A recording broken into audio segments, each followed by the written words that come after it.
Hello friends, welcome to Ignite Academy. माझं नाव मंगेश कुलकर्णी आणि या सेशनमध्ये मी आपलं स्वागत करतो। ITI प्रिन्सिपलच्या ग्रुप बी साठीच्या ज्या वॅकन्सीज आहेत या अनाउन्स झालेल्या आहेत आणि याबद्दल आपल्या या YouTube चॅनलवरती आपण वेगवेगळ्या माध्यमांमधून वेगवेगळे व्हिडिओ घेत आलेलोच आहोत, राईट। म्हणजे फॉर्म कसा भरायचा, एक्सपिरियन्स सर्टिफिकेट, बरेचसे जे प्रश्न आहेत तुमचे त्याबद्दल ऑलरेडी आपले सेशन्स याच आपल्या YouTube प्लॅटफॉर्मवरती झालेले आहेत। आजच्या या व्हिडिओमध्ये नेमकं आपली ही जी बॅच आहे, जे ITI principal, vice principal, headmaster या पोझिशनसाठीची ही बॅच जी आहे, या बॅचमध्ये नेमकं आपण कसा अप्रोच ठेवतो आहे आणि प्रश्न कसे येतात, महत्त्वाचा मुद्दा। बऱ्याच लोकांचा डाऊट जो राहतो किंवा प्रश्न येणार कसे या परीक्षेमध्ये, तर ते प्रश्न आणि त्या प्रश्नांना आपण डील कसं करतोय या बॅचमध्ये, याबद्दल एक थोडक्यामध्ये आपण इथे चर्चा करणार आहोत। सो सगळ्यात पहिले जर बघितलं तर ही आपली बॅच आहे, MPSC कंडक्ट करणार आहे परीक्षा आणि प्राचार्य, उपप्राचार्य, मुख्याध्यापक आणि सहाय्यक प्रशिक्षणार्थी सल्लागार अशा या वॅकन्सीज आहेत। गट ब मध्ये या जागा आपल्याला बघायला मिळतात। एकूण 132 जागा आहेत आणि यासाठीची बॅच आपण इग्नाइट अकॅडमीच्या ॲप वरती लॉन्च केलेली आहे। ऑलरेडी सेशन्स जे आहेत ते आपले सुरू झालेले आहेत आणि त्या माध्यमामधून बरेचसे लोक आपल्यासोबत जोडतात पण आहे। आता या बॅच मध्ये सगळ्यात पहिले जर आपण बघितलं की ही बॅच जी आहे ती पूर्ण लाईव्ह बॅच आहे, म्हणजे लाईव्ह आणि मग नंतर तुम्ही त्याला रेकॉर्डेड फॉर्मॅटमध्ये बघू शकता। बट लाईव्ह लेक्चर आपण घेतोय 8:30 ते 10 रात्री या टाइमामध्ये हे सगळे लेक्चर होतात। आता तोच टाइम का बरं, कारण तो टाइम सगळ्यांसाठी सुटेबल राहतो, त्यामुळे आपण तो टाइम घेतलेला आहे। बरेचसे आता काय किंवा एम्प्लॉईड लोक आहेत, राईट।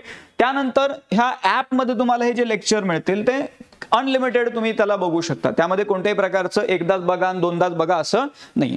यामध्ये फॅकल्टी जर म्हणलं तर मी या बॅच मध्ये जवळपास जर बघितलं तर 70 to 80% मिनिमम एवढा पार्ट मी तिथे घेणार आहे। आणि माझं जर इंट्रोडक्शन द्यायचं झालं तर या आधीची जी बॅच होती, म्हणजे ग्रुप ए साठी पण याच्या वॅकन्सीज आलेल्या होत्या ITI प्रिन्सिपल साठीच्या, त्या बॅच मध्ये ऑलमोस्ट जी बॅच आहे ती मी तिथे रन केलेली होती। त्यामुळे माझ्याकडे तो एक एक्सपिरियन्स आहे त्या बॅचला रन करण्याचा आणि सिलेबस जर बघितला तर आपल्याला तो सिलेबस पुढे कॅरी फॉरवर्ड होताना देखील दिसू शकणार आहे।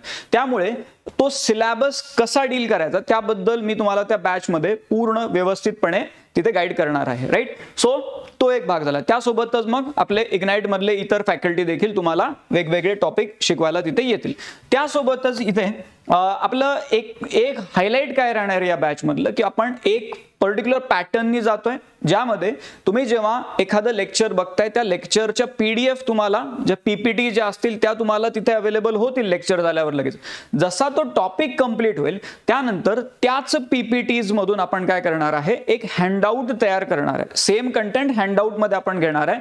हँडआउट इन द सेन्स की तुम्ही जसं पुस्तक वाचता तशा स्वरूपामध्ये तुम्हाला ते मिळेल, जे तुम्ही प्रिंट काढू शकता, राईट। याच्यामुळे काय होणार आहे की तुम्हाला एक ते पुस्तक वाचण्याचा फील येईल आणि त्यामधून कंप्लीट एक्झाम रिलेव्हंट कंटेंट तुम्हाला तिथे वाचता येऊ शकेल। तो एक भाग झाला। त्यानंतर यामध्ये टेस्ट सिरीज इन्क्लुडेड आहेत।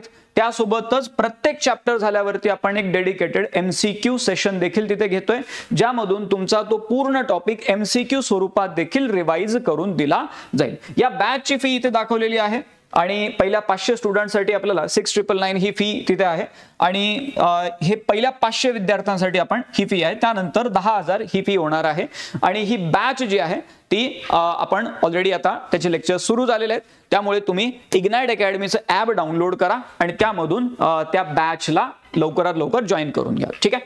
आता यामध्ये आपण पुढे आलो तर या परीक्षेमध्ये नेमके कसे क्वेश्चन्स येतात। आज आपण जे बोलणार आहोत ते ITI नावच आहे, ITI प्रिन्सिपल। मग ITI ह्या मुद्द्यावरती, ITI या टॉपिक वरती नेमके कसे प्रश्न विचारले जातात ते मी तुम्हाला काही सॅम्पल इथे दाखवतोय।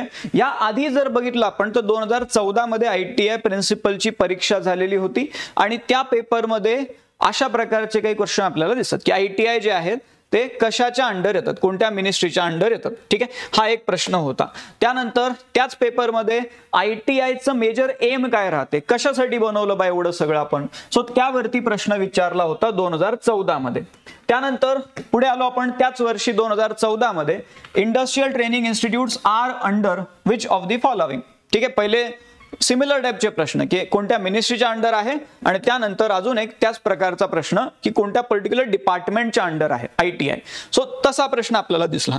त्यानंतर 2016 मध्ये ना DVET, directorate of vocational education and training, डीव्हीईटीच्या डेप्युटी डायरेक्टर पदासाठी परीक्षा झाली होती 2016 मध्ये. त्यामध्ये हा एक प्रश्न आला होता किंवा कोणत्या इन्स्टिट्यूट्स आहेत जे काय करतात, तर ITI मध्ये जे इन्स्ट्रक्टर राहतात त्यांची ट्रेनिंग कोण करून घेते. ठीक आहे, ITI कॉलेजेसमध्ये जे इन्स्ट्रक्टर राहतात त्यांची ट्रेनिंग कोण करून घेते. सो याबद्दलचा प्रश्न तिथे त्यांनी विचारलेला होता. आता नेमकं या बॅच मध्ये आपलं जे कंटेंट आहे ते मी तुम्हाला थोडक्यामध्ये दाखवतो रिलेटेड टू दिस टॉपिक, आणि त्यामधून आपण काय करू, हे क्वेश्चन सॉल्व्ह करून बघू. सगळ्यात पहिले ITI बद्दल थोडक्यात आपल्याला माहिती टू स्टार्ट विथ असलीच पाहिजे. लाईक इंडस्ट्रियल ट्रेनिंग इन्स्टिट्यूट्स जे आहेत त्याबद्दल आपल्याला थोडक्यामध्ये माहिती असली पाहिजे. सगळ्यात पहिले जर आपण बघितलं तर ह्या ज्या इन्स्टिट्यूट्स राहतात या कोणत्या पर्टिक्युलर डिपार्टमेंटच्या अंडर येतात, तर these are basically under directorate general of training, ज्याला DGT आपण म्हणतो, डायरेक्टरेट जनरल ऑफ ट्रेनिंग, या अंतर्गत येतात तुमचे ITI.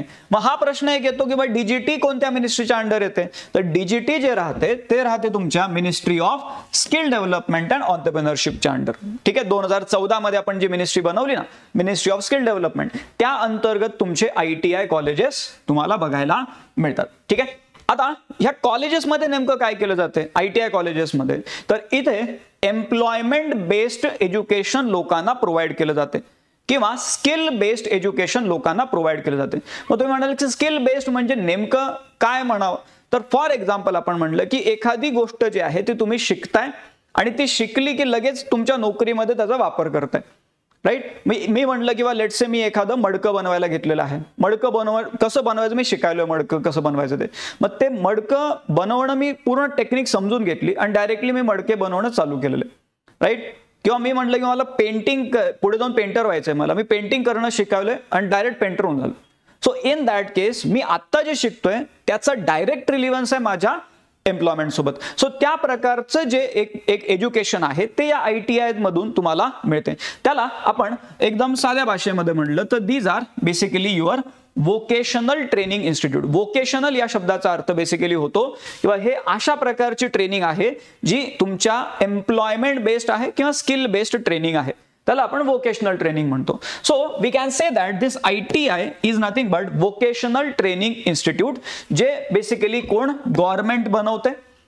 मग गव्हर्नमेंट जे आहे ते यामध्ये सेंट्रल गव्हर्नमेंट किंवा स्टेट गव्हर्नमेंट कोणी राहू शकतात, आणि या ITIच्या थ्रू काय केलं जाते, वेगवेगळ्या फील्डमध्ये स्किल बेस्ड ट्रेनिंग प्रोव्हाइड केलं जाते. आता हे ITI म्हणलं की काय असतं ना, किंवा वेगवेगळ्या फील्डमध्ये मी म्हणलं तर इथे फील्ड या शब्दाच्या जागी आपण ट्रेड हा शब्द वापरतो. ITI मध्ये वेगवेगळ्या फील्डमध्ये ट्रेनिंग मिळते, याचा अर्थ ITI मध्ये वेगवेगळ्या ट्रेड्स मध्ये तिथे ट्रेनिंग दिली जाते. राईट, म्हणजे कोणाला वेल्डिंग मध्ये ट्रेनिंग मिळेल, कोणाला फिटिंग मध्ये ट्रेनिंग मिळेल, कोणाला फार्मिंग मध्ये ट्रेनिंग मिळेल, अशा वेगवेगळ्या फील्डमध्ये म्हणजेच वेगवेगळ्या ट्रेड्स मधली ट्रेनिंग ITI मध्ये दिली जाते. असे आपण जर बघितलं तर 100 किंवा त्यापेक्षा जास्त ट्रेड्स सध्या ITI कॉलेजेसमध्ये अवेलेबल राहतात.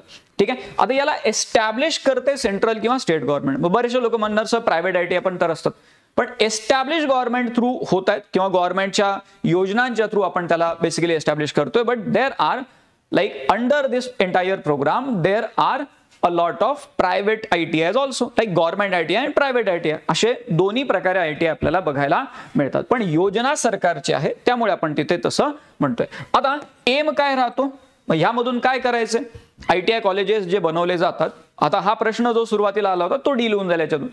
एम काय राहते किंवा लोकांना ना स्किल ट्रेनिंग प्रोव्हाइड करायचं, स्किल ट्रेनिंग प्रोव्हाइड करायचं, त्याच्याने काय होणार, स्किल दिल्या तर काय होणार, लोकांना नोकरी मिळणार. राईट, लोकांना नोकरी मिळाली तर लोकांचं जे एक सोशल लाईफ आहे ते बेसिकली स्ट्रॉंग होऊन जाईल. म्हणजे इन द सेन्स, म्हणजे एकाला नोकरी मिळाली की पुरं घर चालतं. राईट, सो त्या पद्धतीने होणार आहे. सो एम याचं काय आहे, त्या प्रकारची स्किल्ड वर्कफोर्स तयार करणं. एम काय आहे, त्या प्रकारची स्किल्ड वर्कफोर्स तयार करणं, ज्याच्या थ्रू जे स्किल बेस्ड गॅप्स आहेत ते कमी होतील. बऱ्याचदा असं होते की इंडस्ट्री म्हणते की आम्ही लोक घ्यायला तयार आहे ना, आम्हाला थोडे असे की नोकरी नाही द्यायचे लोकांना, पण ज्या प्रकारच्या स्किल्स आम्हाला लागत आहेत त्या लोकांकडे नाही आहेत. मग त्या लोकांना स्किल्स तुम्ही द्या, आम्ही त्या लोकांना हायर करून घेतो. सो इथे स्किल गॅप आहे, म्हणजे जे ट्रेनिंग लोकांना मिळतंय आणि जे इंडस्ट्रीची डिमांड आहे त्यामध्ये स्किल गॅप आपल्याला दिसतो, तफावत आहे स्किलची, ती कमी करणं हे बेसिकली या ITIचं एम आहे, राईट. सो त्यामधून मग ते काय करतात, ते बेसिकली इंडस्ट्रीची डिमांड आहे आणि जे लेबर फोर्स मध्ये सध्या स्किल्स आहेत त्यामधली तफावत कमी करणं हे बेसिकली ह्या ITI कॉलेजेसचं बेसिक एम राहते, राईट. सो तो एक भाग आपल्याला इथे दिसतो. त्यासोबतच आता जर बघितलं आपण, मी आता तुम्हाला म्हटलं किंवा गव्हर्नमेंट आणि प्रायव्हेट असे आपल्याकडे दोन्ही प्रकारचे ITI कॉलेजेस आपल्याला दिसतात. रफली आकडा जो आहे तो 15,000 पर्यंत जातो, दोन्ही मिळून जर म्हणलं म्हणजे 14,700 ते 15 या रेंजमध्ये आपल्याला ITI कॉलेजेस भारतामध्ये बघायला मिळतात, which include both government and private ITIs. ठीक आहे, दोन्ही मिळून जर म्हणलं.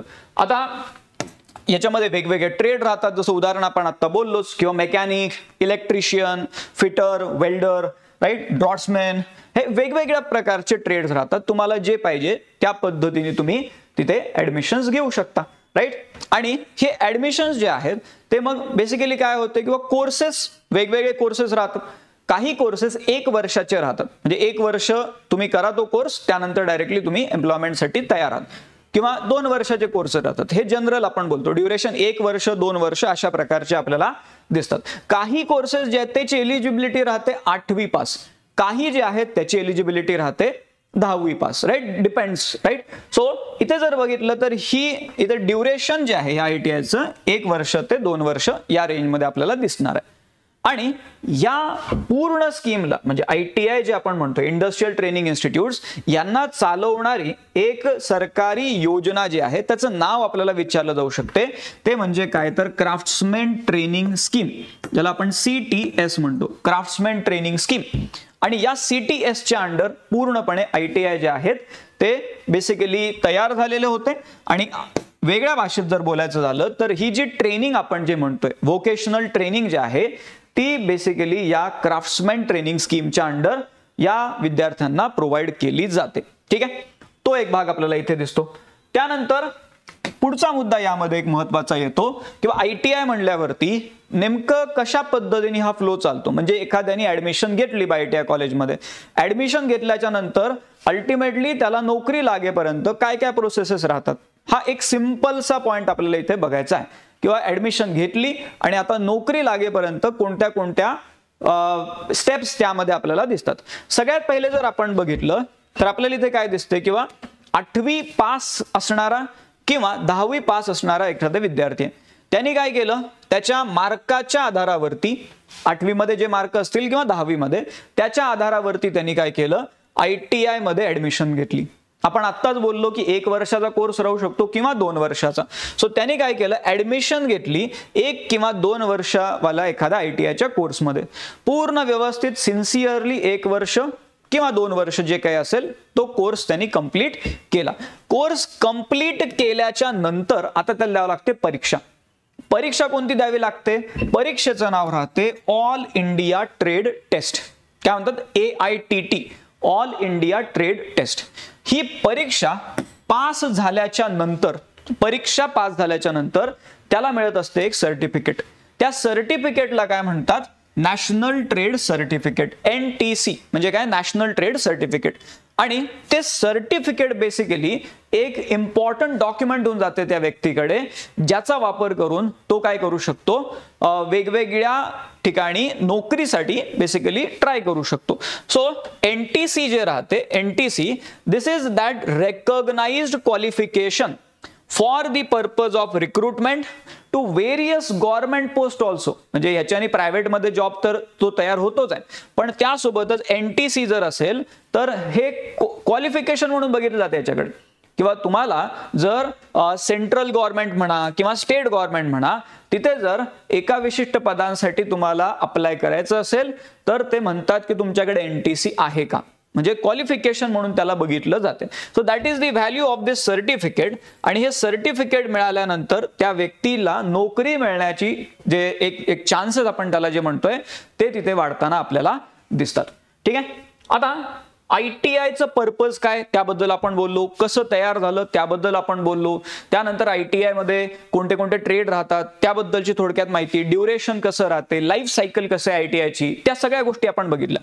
आता यामध्ये पुढची एक संस्था इथे महत्त्वाची होऊन जाते, ती म्हणजे काय, ॲडव्हान्स्ड ट्रेनिंग इन्स्टिट्यूट, ज्याला आता नॅशनल स्किल ट्रेनिंग इन्स्टिट्यूट असं म्हणतात. आता ही संस्था इथे का वाचणं गरजेचं आहे, कारण जेव्हा आपण ITI कॉलेजेस बद्दल बोलतोय तर तिथे विद्यार्थी 8वी पास 10वी पास त्यांनी परीक्षा द्यावी, सगळे विद्यार्थ्यांच्या बाजूने या गोष्टी आपण बोललो. दुसऱ्या बाजूने जर बघितलं तर जे इन्स्ट्रक्टर आहेत किंवा जो इन्स्ट्रक्शनल स्टाफ आहे ITI मधला, त्यांना ट्रेनिंग देण्याचं काम कोण करते, राईट. सो त्यांच्या ट्रेनिंगचं पण इथे बोलावं लागणार आहे. तर ते जे काम आहे ते या ATI आणि आता ज्याला NSTI म्हणतायत त्यांच्याद्वारे केलं जातं, राईट. सो नाव आता याचं दुसरं झालेलं आहे, नॅशनल स्किल ट्रेनिंग इन्स्टिट्यूट. आधी त्याला ॲडव्हान्स्ड ट्रेनिंग इन्स्टिट्यूट म्हणायचे. मग ह्या ज्या संस्था आहेत या ATIs या बनल्या होत्या 1981 पासून, ठीक आहे, वर्ष होतं 1981.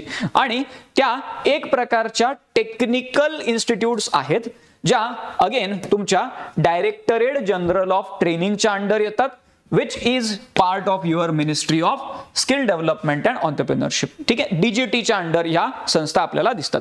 आणि मग यामध्ये बेसिकली कामच काय, तर एक स्किल्ड मॅन पॉवर तयार करणं. मग ते इंडस्ट्री मधल्या लोकांनाही ट्रेनिंग देत राहतात हे वेगवेगळ्या नवीन नवीन टेक्नॉलॉजीज मध्ये, राईट.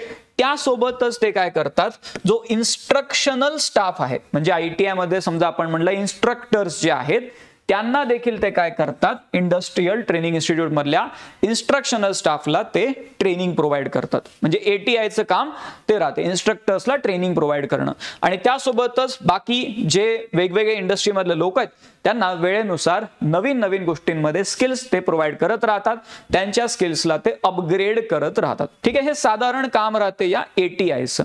आणि यासाठी त्यांना गव्हर्नमेंट ऑफ इंडियाद्वारे फंडिंग देखील मिळत राहते, राईट.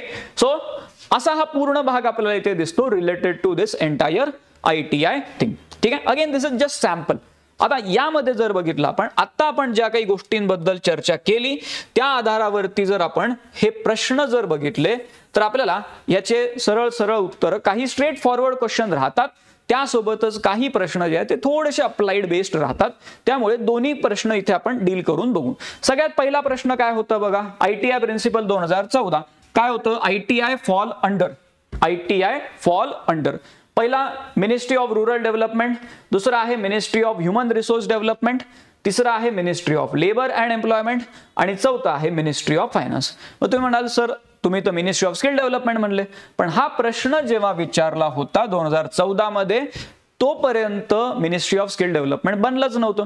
मग तोपर्यंत ITI कशाच्या अंडर चालायचे मग, तर ITI कॉलेजेस जे होते ते मिनिस्ट्री स्किल डेव्हलपमेंटची बनायच्या आधी जर बघितलं आपण तर मिनिस्ट्री ऑफ लेबर अँड एम्प्लॉयमेंटच्या अंडर ITI चालायचे. त्यामुळे ITI कशाच्या अंडर येतात तर आपण म्हणू शकतो ministry of labour and employment यांच्या अंडर ITI चालायचे, राईट. हा एक प्रश्न आपल्याला दिसतो. त्यानंतर त्याच पेपरमध्ये हा एक प्रश्न आलेला होता 2014चा, किंवा ITIचं मेजर एम काय आहे, what is major aim of ITI. ठीक आहे, पहिलं काय स्टेटमेंट होतं, impart skills in various vocational trades. त्यानंतर award certificate level craft training जे आपण नॅशनल ट्रेड सर्टिफिकेट जे म्हणलं. त्यानंतर train school dropouts between class 8 to class 12. आणि चौथं होतं integrate them into mainstream of education. ठीक आहे, मग यामध्ये BCD, ABD, ACD आणि ABC असे 4 ऑप्शन आपल्याला दिसतात. आता इथे महत्त्वाचा मुद्दा काय, जेव्हा आपण या प्रकारच्या क्वेश्चन्सला सॉल्व्ह करतोय एक पर्टिक्युलर टेक्निक आपल्याला वापरावी लागणार आहे. मग त्यामध्ये पहिलं जर आपण बघितलं ITIचं मेजर एम जे आहे ते लोकांना स्किल देणं हे तर नक्कीच असणार आहे, राईट. वोकेशनल इन्स्टिट्यूट आहे कारण. So impart skill in various vocational trade हे तर नक्कीच असायला पाहिजे. त्यामुळे पहिलं जे आहे ते बरोबर आहे. पहिलं जर बरोबर असेल तर इथे ऑप्शन नंबर 1 जागच्या जागी कॅन्सल होऊन जाईल. का कॅन्सल होईल, कारण पहिल्या ऑप्शन मध्ये A दिसतच नाही आणि आपण म्हणालो A बरोबर आहे, त्यामुळे पहिलं तर कॅन्सल झालं. दुसरं आपण ते बोललो नॅशनल ट्रेड सर्टिफिकेट देतात, त्यामुळे इथे बी जे आहे it award certificate level craft training, अशी ट्रेनिंग ज्याचा वापर करून तुम्हाला ते नॅशनल ट्रेड सर्टिफिकेट मिळते. सो त्यामुळे बी जे आहे ते बरोबर असायला पाहिजे. मग बी जर बरोबर आहे तर एक ऑप्शन अजून एक उडला यामध्ये, कारण ह्या दुसऱ्या ऑप्शन मध्ये बी दिलेलंच नाहीये त्यांनी, राईट. तिसरं काय आहे, train school dropouts between class 8 to class 12, म्हणजे जे शाळा सोडतायत त्यांना पुढची ट्रेनिंग देण्याचं काम हे करतायत. मग ते 8वी ते 12वी आपण त्या रेंजमध्ये त्याला बघू शकतो. बट हा मुद्दा बरोबर आहे किंवा या शाळा सोडलेले जे लोक आहेत ते पुढे जाऊन ITI मध्ये ट्रेनिंग घेऊ शकतात. त्यामुळे हा जो तिसरा मुद्दा आहे तो पण बरोबर आहे. बट त्यामध्ये क्रायटेरिया फक्त राहतो की 8वी पास 10वी pass depending on the course. But see जे आहे ते देखील बरोबर आहे. सी जर बरोबर असेल, आता यामध्ये एक लॉजिक काय राहते किंवा तुम्हाला हे ऑप्शन्स जर बघितले आपण 3-3च्या जोड्या आहेत, राईट. ऑप्शन्स मध्ये 3-3च्या जोड्या आहेत, कुठं ऑल ऑफ दी अबव दिलेलं नाहीये. मग इथे जर बघितलं ए बी आणि सी हे 3 जर बरोबर आहेत तर चौथं वाचलं जरी नाही मी तरी मी उत्तर टिक करू शकतो, ते म्हणजे ऑप्शन नंबर 4 ए बी आणि सी.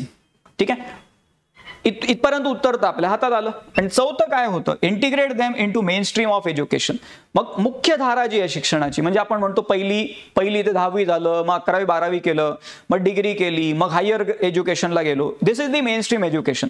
पण ITIचं मेन एम काय आहे, ITIचं मेन एम आहे की एक दुसरं पॅरलल ब्रांच चालवणं, त्याला आपण वोकेशनल एज्युकेशन जे म्हणतोय, राईट. त्याच्यामधून तुम्ही काय करताय, जे या स्ट्रीम मध्ये सस्टेन नाही करत आहेत, 1ली ते 10वी 11वी 12वी या स्ट्रीम मध्ये जे सस्टेन नाही करत आहेत त्यांना तुम्ही शिक्षण देताय, राईट. सो त्यामुळे इंटिग्रेट करणं त्यांना, म्हणजे या मुख्य धारेमध्ये आणणं, हे कधीच पर्पज राहिलेलं नाही ITIचं. त्यामुळे चौथं तसंही तुमचं रॉंग होऊन जाते, राईट. सो अशा प्रकारचे प्रश्न आपल्याला दिसतात जे थोडंफार अॅनालिटिकल थिंकिंग करून आपण सॉल्व्ह करू शकतो. ठीक आहे. पुढचा प्रश्न होता 2014 मध्ये, industrial training institute are under DGENT, MHRD, UGC आणि AICTE. कशाच्या अंडर होते, आपण जे वाचलेले ते आहे DGT. हे आधी डिपार्टमेंट जे होतं ते होतं directorate general of employment and training. नंतर मग ते डायरेक्टरेट जनरल ऑफ एम्प्लॉयमेंट वेगळं झालं 2014 मध्ये आणि डायरेक्टरेट जनरल ऑफ ट्रेनिंग वेगळं झालं. त्यामुळे आपण इथे for this question we can take DGENT, right. तो एक भाग झाला. आणि शेवटी प्रश्न आपल्याला दिसतो हा डेप्युटी डायरेक्टर DVET 2016 मधला, आणि त्यामध्ये त्यांनी विचारलेलं होतं, following institutes carry out training of instructor of ITI और ITC, इंडस्ट्रियल ट्रेनिंग इन्स्टिट्यूट किंवा इंडस्ट्रियल ट्रेनिंग सेंटर, ITC म्हणजे. सो ट्रेनिंग कोण करते, IIT करतात, NITTR करतात, ATI करतात आणि NIT करतात. ठीक आहे. सो इथे जर बघितलं आपण आता वाचलेलं जे होतं ऍडव्हान्स्ड ट्रेनिंग इन्स्टिट्यूट आपण त्यांना म्हणतो, म्हणजे काय ATI जे आहेत हे ट्रेनिंग देतात. ठीक आहे. यामुळे इथे महत्वाचं काय, आता हे बाकी गोष्टी तर पुढे आपण डिस्कस करतोच, बट या इथे डायरेक्टली ते फुल फॉर्म पण द्यायला नाही, कधी कधी ते डायरेक्टली काय शॉर्ट फॉर्म देऊन मोकळे व्हायला. सो त्यामुळे आपल्याला त्या मायनर लेवलवरती गोष्टी समजून घेणं गरजेचं आहे. So this is the content that we are covering and this is the type of question that they are asking. ठीक आहे. सो असा कंटेंट आहे आपला आणि अशा प्रकारचे प्रश्न विचारले जातात.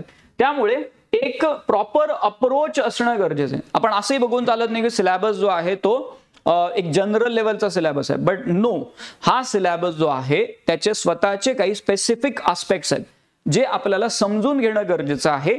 आणि त्यासाठी आपली ही बॅच तुम्हाला नक्कीच मदत करणार आहे. त्यामुळे सुरुवातीला आपण जसं बोललो त्या पद्धतीने ही बॅच आपण रन करतोय आणि त्यामध्ये परफेक्टली तुमचा अगेन मागचा जो सिलेबस होता तो रन करणारी एकमेव इन्स्टिट्यूट होती आपली. आणि आताही आपण पहिल्या पॉइंट पासून शेवटच्या पॉइंट पर्यंत पॉइंट बाय पॉइंट सिस्टमॅटिक पद्धतीने ही सगळी बॅच तिथे रन करणार आहोत. त्यामुळे सगळ्यांनी नक्की या बॅचला जॉईन करा.